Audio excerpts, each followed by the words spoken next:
Good afternoon, everyone. Welcome to the House Ways and Means Committee's Education Subcommittee.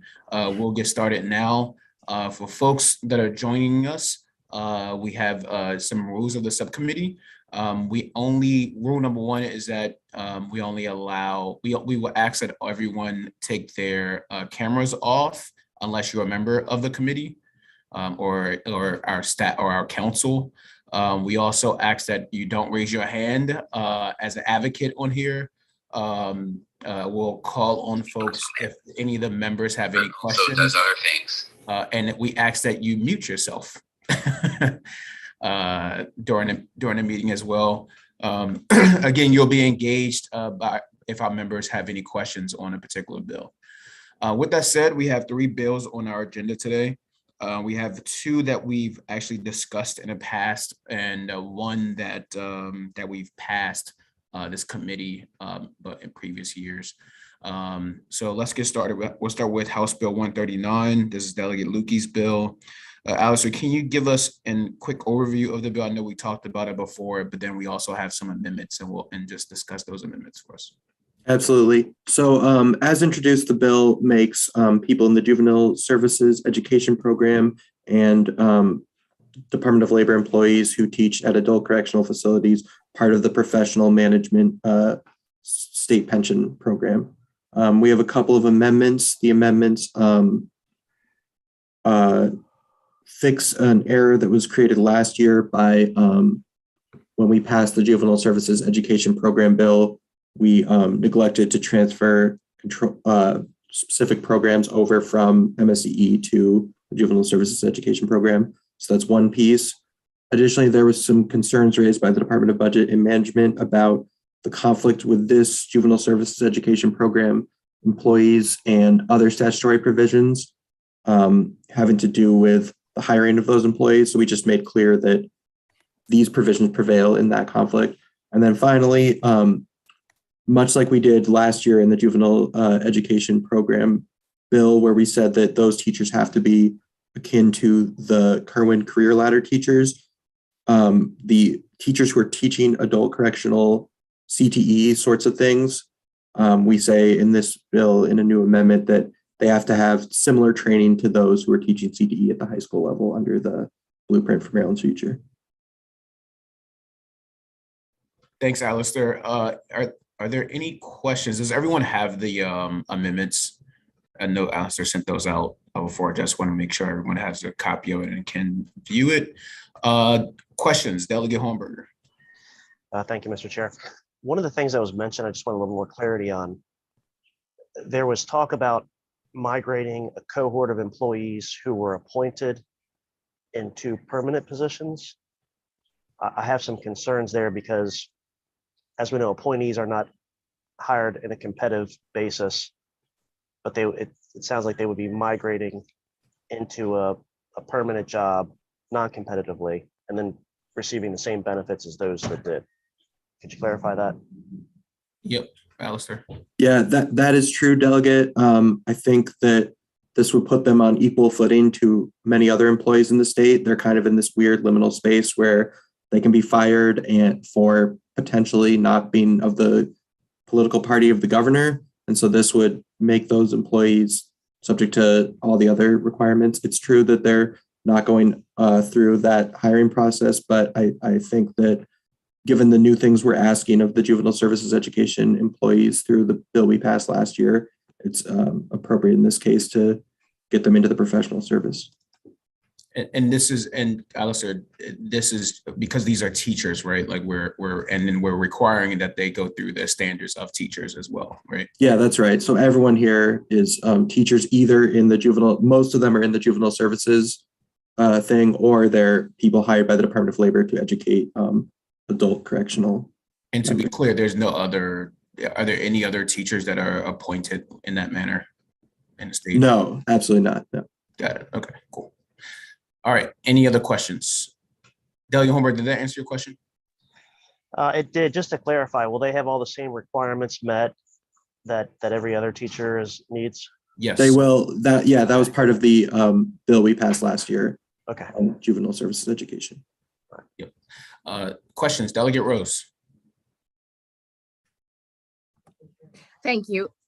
I was taking notes. Can you explain again how this will factor into the Kerwin, the funding for Kerwin, and the effect on the salaries, the budgets? Kind of walk me through that if you don't mind.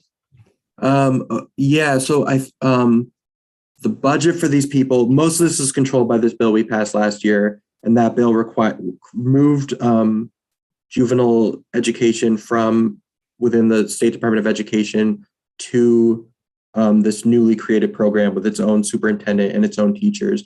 As part of that, the budgetary amounts were transferred from MSDE to DJS to run this program, but it's an independent unit that's run by the newly appointed superintendent there. They have to follow the same requirements as Kerwin in regards to teacher preparation, and they're eligible for the same bonuses if they meet those same. There's 4 steps within Kerwin of if teachers get certain professional certification, they're eligible for a bonus. So these teachers would also be eligible for those bonuses. Additionally, we amended in this subcommittee last year that bill to make sure that they were also meeting other parts of the Kerwin bill, including there's expert review teams in the Kerwin bill that review how schools are working, and those expert review teams are now going to go into these schools and review them. There's also going to be, similar to the Kerwin audit of the college and career readiness standard, there's going to be an audit in a few years of this program to make sure that these kids are being properly educated. So those are ways in which it's kind of parallel to the blueprint. Thank you. Thank you, Delegate Rose. Any other questions? Any comments? Thank you. Let's, do I hear a motion on the amendment? Move the amendments, Mr. Chair. It's been properly moved and I believe seconded by Delegate Eversole. Any questions on the amendments? All those in favor of the amendment say aye or raise your hand. Aye. All those opposed? Okay, Delegate Rose and Delegate Hartman. Okay, on the bill as amended, do I hear motion on the? Are there any questions or are there any motions? Yep, it's been moved and Seconded. seconded. Any questions? Okay, all those in favor say aye. Aye. All right, all opposed. Hornberger, Rose, and Hartman opposed. And if whomever that is can mute, that'd be great. All right, cool. HB 139 passes. We'll move on to House Bill 277, which is the Purple Star Schools Program. We discussed this last week. Well, we actually just had a presentation. It seemed like everybody was pretty supportive of the bill. There were no really real questions, but we do have some amendments just to make it just some. We have some amendments. Alice, that you want to share with those? I can't describe. I can't say they're simple, but they're quality amendments, right? Thank you, Mr. Chair. So basically, this is a program that's been done in several other states. The idea of the program is to help kids who are transferring from one jurisdiction to another to integrate into their new schools. So the amendments just kind of clarify the purpose of the bill and make sure that it's focused on those transitioning students, making sure they're part of the program. Most of the things that were in the original bill, including that one staff member has to be there who helps those kids transition, that a student-led council helps the kids transition, and that people get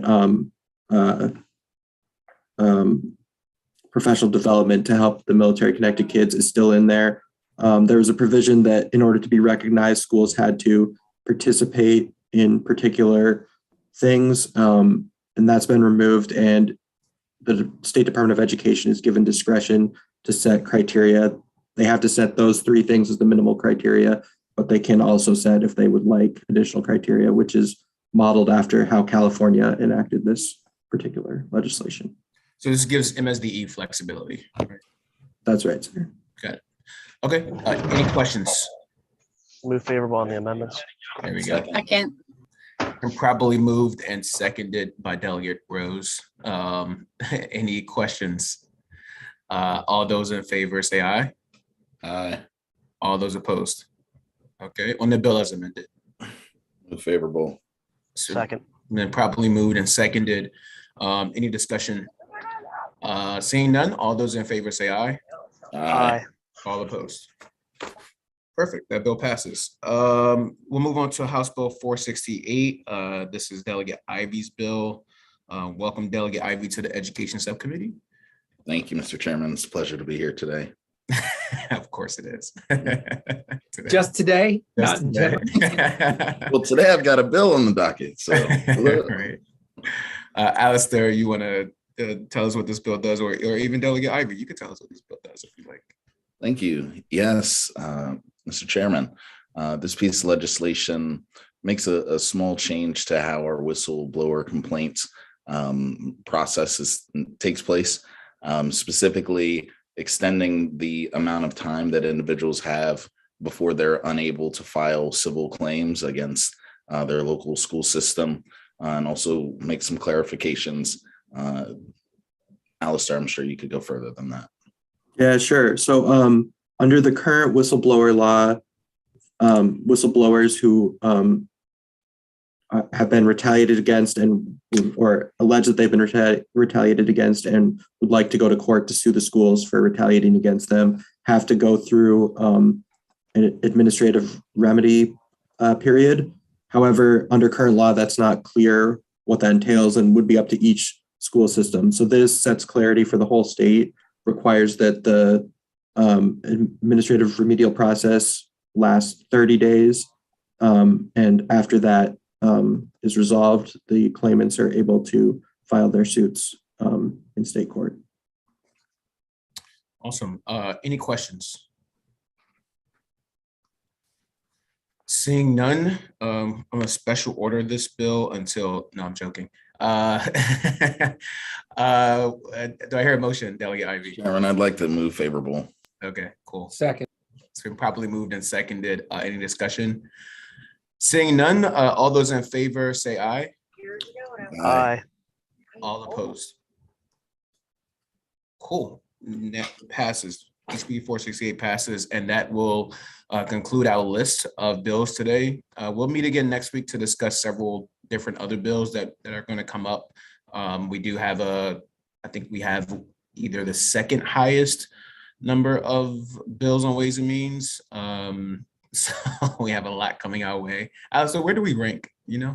Oh, we're number one for sure. Even Number this subcommittee has probably 8%, 9% of all the bills in the House of Delegates. So very strong. You guys got a lot of work ahead of you. Yes, we So do. just, all right, everybody. Thank you.